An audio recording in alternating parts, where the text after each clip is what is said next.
Hey guys, അപ്പൊ കല്യാണത്തിന് പോകാനായിട്ട് നമ്മൾ രാവിലെ തന്നെ എണീറ്റ് ഉറക്കപ്പിച്ചിൽ എണീറ്റ് പുറത്തോട്ടിറങ്ങിയപ്പം വെയിലെല്ലാം കൂടെ കണ്ണിലടിച്ചിട്ട് എല്ലാം കൂടെ അടിച്ച് ചിമ്മി ഇരിപ്പുണ്ട്. രാവിലെ കഴിക്കാനായിട്ട് ഒരു സെറ്റ് മുട്ട ഉണ്ടായിരുന്നു, ഏത്തപ്പഴം ഉണ്ടായിരുന്നു, പുട്ടും പയറൊക്കെ ഉണ്ടായിരുന്നു. ഫുൾ പ്രോട്ടീൻ കളികൾ തന്നെ.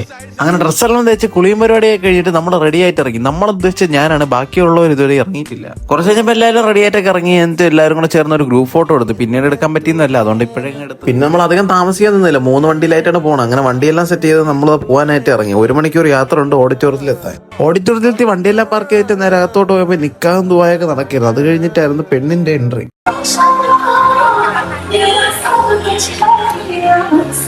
അപ്പൊ താലികെട്ടെല്ലാം കഴിഞ്ഞു. ഞങ്ങളെല്ലാവരും കൂടെ ചേർത്തൊരു ഗ്രൂപ്പ് ഫോട്ടോ ഒക്കെ എടുത്തിട്ട് നേരെ ഫുഡ് കഴിക്കാനായിട്ട് പോയി. കോഴിക്കോടുകാർക്ക് ട്രിവാൻഡ്രം സ്പെഷ്യൽസ് കഴിപ്പിക്കണമല്ലോ. കാര്യം കോഴിക്കോട് കല്യാണത്തിന് പോയപ്പോൾ അവരുടെ സ്പെഷ്യലെല്ലാം നമ്മളെ കൊണ്ട് കഴിപ്പിച്ചായിരുന്നു. നമ്മൾ ട്രിവാൻഡ്രം സ്പെഷ്യലായിട്ട് കൊടുത്തത് ബോളിയും പാൽപ്പായസവും പിന്നെ അടപ്രഥമനും പഴവും കൂടെ ഉണ്ട്. രണ്ടും ഒരേ കോമ്പിനേഷൻ ആണ്. മിക്സ് ചെയ്ത് കഴിക്കും വേറെ ടേസ്റ്റ് അല്ലേ. അപ്പൊ ഇതോടുകൂടി നമ്മളെ കല്യാണ പരിപാടി എല്ലാം കഴിഞ്ഞു. ഇനി റിസപ്ഷൻ ആണ്. അപ്പൊ അത് നാളെ പാർട്ട് 2 കാണാം. അപ്പൊ ഇന്നത്തേക്ക് തരുള്ളൂ. ശരിയെന്നാ.